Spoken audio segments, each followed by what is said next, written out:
Hello student, today we study about atomic mass, relative atomic mass and average relative atomic mass या isotopic mass कि क्या होते हैं, इनके बारे में आज हम स्टडी करेंगे। ठीक है, तो सबसे पहले बड़ी सिंपल सी लैंग्वेज में एटॉमिक मास क्या होता है, नाम से ही पता चल रहा है। एटॉमिक मास यानी कि किसी एटम का मास।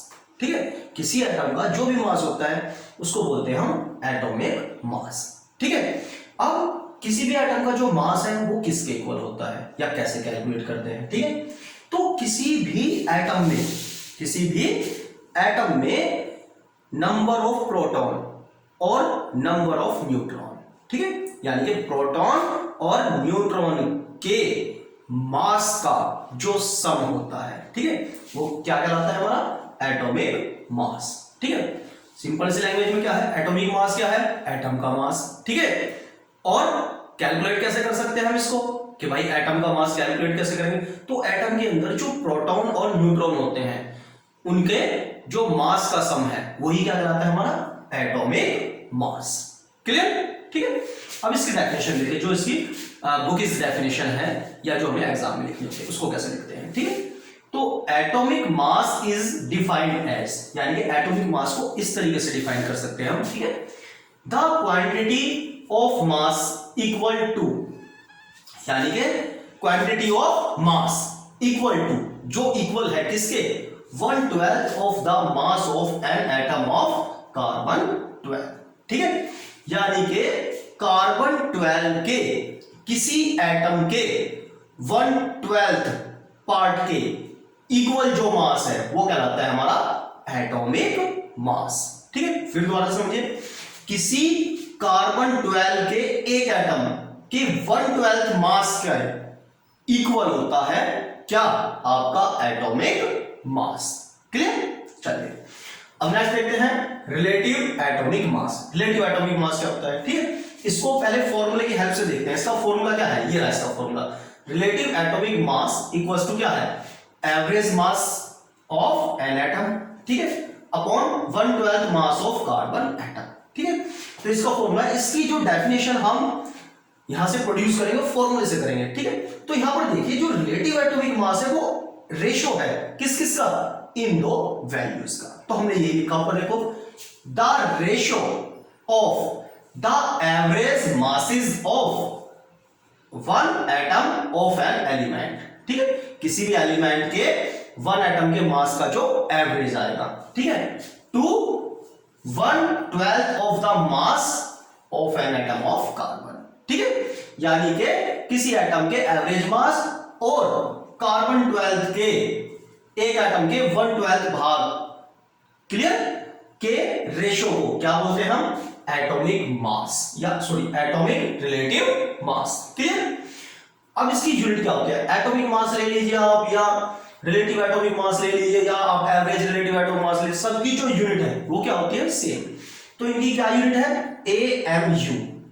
ठीक है, इसकी यूनिट क्या है, AMU। फुल फॉर्म क्या है AMU की, A से एटॉमिक, M से मास, U से यूनिट, यानी कि एटॉमिक मास यूनिट। ठीक है, बट टुडे आजकल इसकी जो यूनिट हम यूज करते हैं, ठीक है, इसको छोड़ दिया है, इसको जो यूनिट IUPAC यूज करती है, IUPAC के अकॉर्डिंग वो क्या करते हैं हम, U। ठीक है, तो यहां से जो एटॉमिक मास की यूनिट होती है वो क्या आपके U। U की फुल फॉर्म क्या है, यूनिफाइड मास।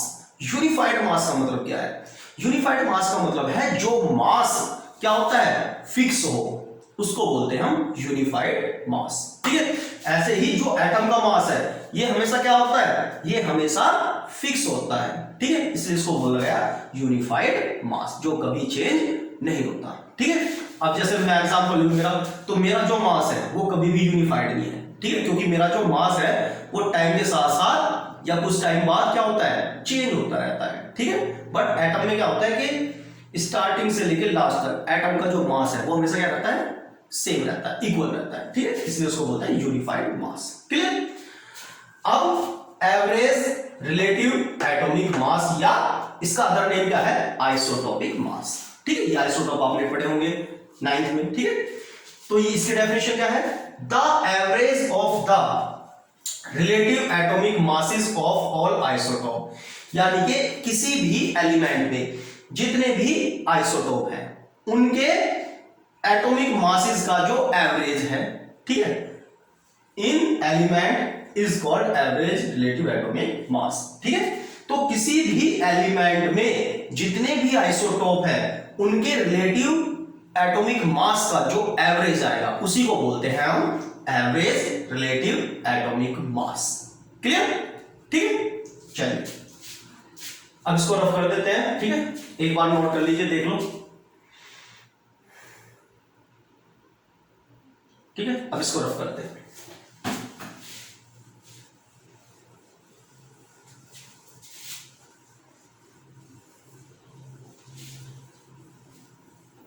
ठीक है, अब हमारा नेक्स्ट टॉपिक है ग्राम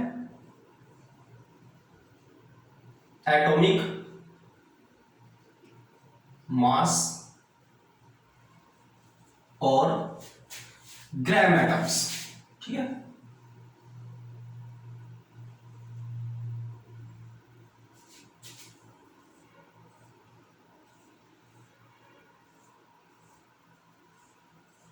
क्लियर? तो अब हम क्या पढ़ेंगे? ग्राम एटॉमिक मास या ग्राम एटम। तो बड़ा सिंपल सा, जैसे नाम से ही पता चल रहा है, कोई ज्यादा टफ डेफिनेशन नहीं है इसकी। एटॉमिक मास हम पढ़ चुके हैं, स्टार्टिंग में क्या लगा है? ग्राम। तो बड़ी सिंपल सी लैंग्वेज में यदि हम इसको समझाना चाहें किसी को, कोई हमसे पूछे भाई ग्राम एटॉमिक मास क्या है, तो क्या कहेंगे हम कि किसी एटम का जो एटॉमिक मास है, किसी एटम का जो एटॉमिक मास है, ठीक है, यदि उसको हम किस में मेजर कर रहे हैं? ग्राम में मेजर कर रहे हैं, तो वो होगा हमारा ग्राम एटॉमिक मास। ठीक है, या ग्राम एटम्स बोल लेंगे। ठीक है, क्लियर? तो किसी भी एटम के मास को यदि आप ग्राम में मेजर करते हैं, ग्राम्स में, ठीक है, तो उसको बोलते हैं ग्राम एटॉमिक मास। इसी को यदि आप किलोग्राम में मेजर करेंगे तो इसको क्या बोल देंगे हम? Kilogram atomic mass. क्विंटल में मेजर करेंगे तो क्विंटल एटॉमिक मास। मिलीग्राम में मेजर करेंगे तो मिलीग्राम एटॉमिक मास। ठीक है, क्लियर? अब इसका एक फॉर्मूला होता है, फॉर्मूले से भी दे सकते हैं इसकी दूसरी डेफिनेशन। क्या? जैसे देखिए, ग्राम एटम्स इक्वल टू होते हैं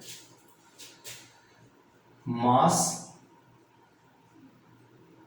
इन gram upon gram atomic mass. Clear? तो ग्राम एटम का फॉर्मूला क्या होता है? Mass in gram upon gram atomic mass. तो यहां से आप इस फॉर्मूले का जो यूज होगा न्यूमेरिकल वगैरह में होता है। ठीक है, अगर मैं आपको क्वेश्चंस कराऊंगा, ठीक है, तो जैसे उसको क्या देता है कि भाई ग्राम एटम्स निकालिए इतने ग्राम में, ठीक है, तो वहां से हम इस फॉर्मूले का यूज करके ग्राम एटम्स निकाल देते हैं। ठीक है, अब ग्राम एटम्स की डेफिनेशन यहां से देख सकते हैं हम। ठीक है, क्या होगी ग्राम एटम्स? ठीक है, ये क्या है? रेशो है इन दो का, इन दो वैल्यूज का रेशो है। ठीक है, तो इसको कहेंगे कि it is the ratio of mass in gram upon gram atomic mass.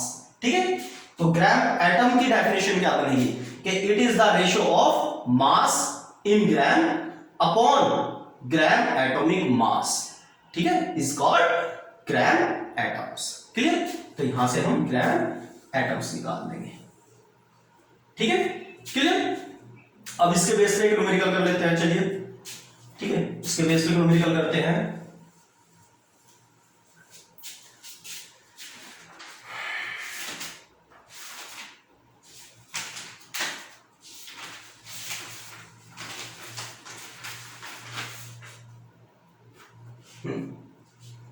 ठीक है, तो क्वेश्चन क्या है हमारा? Calculate gram atoms present in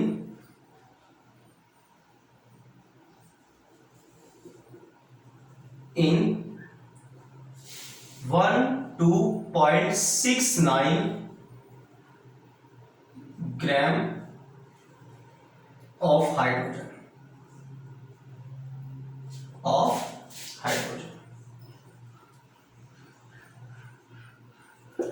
ठीक है, तो यहां पर इसने क्या कहा हमें, ठीक है, कि calculate gram atoms present in इतने ग्राम ऑफ हाइड्रोजन, कि हाइड्रोजन के इतने ग्राम में जो ग्राम एटम्स हैं उनको निकालिए कितने होंगे। ठीक है, तो यहां से इसका सॉल्यूशन देखिए आप। तो हमें क्या कैलकुलेट करना है,